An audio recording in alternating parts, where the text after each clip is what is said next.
এই গল্পটা আমার কোনো রোমাঞ্চকর কেসের ব্যাপারে নয়, না তো কোনো রকম রহস্যজনক একটা ঘটনা সম্বন্ধীয়। একটা সাধারণ গল্প ব্যাস। একজন পিতা আর তার 3 বছর বয়সী ছোট্ট সুন্দর একটা বাচ্চার। সেই বাচ্চাটার যার ততক্ষণ ঘুম আসতো না যতক্ষণ না সে তার বাবার ডান দিকের কাঁধে মাথা রেখে শুতো। আর তখনও যদি ঘুম না আসতো তো সেই বাবা ওকে কোলে তুলে বুকের ওপর রেখে সারা রাত বারান্দায় পায়চারি করতেন। বারবার সেই গানটাই শোনাতেন, যেটা গাইতে গাইতে কোনোদিন ওই পিতা ক্লান্ত হননি।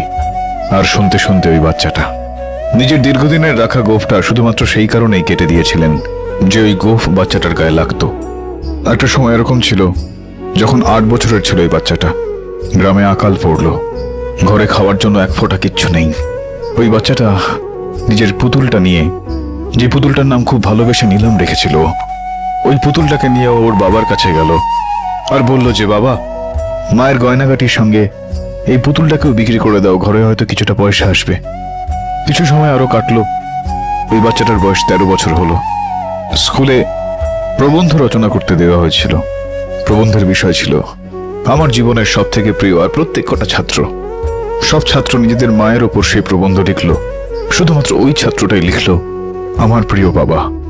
17 বছর বয়স ছিল এই বাচ্চাটার যখন পাশের বাড়ি বারান্দা থেকে পড়ে যায় আর ওর মাথা ফেটে যায়। বাচ্চাকে নিজের কাঁধের ওপর তুলে প্রচন্ড রোদে দৌড়তে দৌড়তে অনেক ক্রোশ দূরে হাসপাতালে নিয়ে গেলেন সেই পিতা। ডাক্তারকে বললেন যে, আমার শরীরের শেষ ফোঁটা রক্ত নিয়ে নাও, কিন্তু আমার বাচ্চাকে বাঁচিয়ে তোলো, আমার সন্তানকে বাঁচিয়ে তোলো। ওই বাচ্চাটার জন্য ওর সংসার, ওর বাবা ছিল। আর ওই বাবারও কখনো ওর চোখে জল দেখতে পারতেন না, কখনোই ওর শরীরে কোনো রকম ছোট আঘাত তিনি দেখতে পারতেন না।